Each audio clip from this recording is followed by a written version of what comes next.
state. The North Koreans eventually waged war on South Korea, trying to reunify the Koreas into one country. The Americans sent troops to South Korea to suppress the spread of communism, following the Truman Doctrine. The North Koreans had the Chinese as allies in the war, while the South Koreans had the Americans as allies. South Koreans were able to push the North Koreans back, coming to a standstill near the border between the Koreas. After the war, communism was strongly enforced under the dictator Kim Il-sung. Kim Il-sung died in 1994 and was succeeded by his son Kim Jong-il, who still reigns supreme and supports communism. In a way, Korea has always been struggling. From the imperial occupation of the Japanese rule to the rule of Kim Il-sung, Korea was politically and economically unstable. In North Korea, near the Korean War, Kim Il-sung took leadership.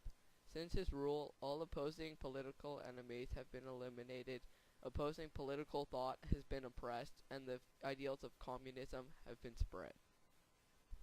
North Korea has little interest in expanding their territory. Their main concern regarding expansion is to reunify Korea into a single state. Independence for the North Koreans was ultimately achieved in 1945 when the Japanese were expelled from Korea. However, since the northern half of Korea was occupied by Soviet forces at the time, and the southern half was occupied by Allied forces, Korea was split into two countries, North and South. The United Nations decided to withdraw all foreign troops from Korea and hold free elections. Soviets withdrew from Korea in 1948, leaving Kim Il-sung with more or less control over North Korea. From then on, Kim Il-sung led Korea for the next 46 years until his death in 1994. He is succeeded by his son, who shares many of the same principles regarding the government. Starting from Kim Il-sung's takeover of North Korea, it has become a communist dictatorship. Social classes are determined by loyalty to the government. Those most loyal are rewarded with the highest education and most comfortable living environments. Those somewhat loyal are given decent education and are kept under surveillance by the government. Those least loyal are forced to work as laborers and or are sent to prison camps. People are encouraged and rewarded for spying on their neighbors, friends, and families, and reporting to the government any remarks made against the government. Even a small remark given against the government will result in sending up to 3 generations of a family, including the young and old, to be sent to prison camps. Their economic downfall started also with Kim Il-sung, when he didn't stop his gruesome practices and got banned from the United Nations. After that, other countries did not want to do anything with the troubled country, with the exception of China, and they fell into an economic decline. But there is a terror in North Korea, and that terror is prison camps.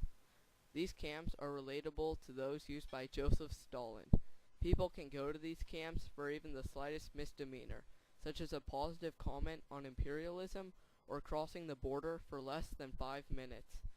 People can stay in camps for life, and even have up to 3 generations of their family put in camps for one comment. North Korea violates about every single article in the Declaration of Human Rights one way or another, but these prison camps mainly violate Articles 3, 5, 13, and 19. Article 3 states everyone has the right to life, liberty, and security of person. In all the prison camps combined, up to 200,000 prisoners die each year. This violates the life aspect in this article. They take away people's liberty when they send citizens to camps for the slightest errors. Finally, the North Korean police spy on people to make sure they're being good. They even ask citizens to spy on their own family and friends. This is a direct violation of security of person. Article 5 states no one should be subjected to torture or cruel, inhuman, or degrading treatment or punishment. This is directly violated by prison camps. At these camps, prisoners are tortured, beaten, and used for chemical testing. Guards are even rewarded for beating and sometimes killing prisoners. Prisoners will also be used as human guinea pigs for chemical testing, some of which result in gruesome death.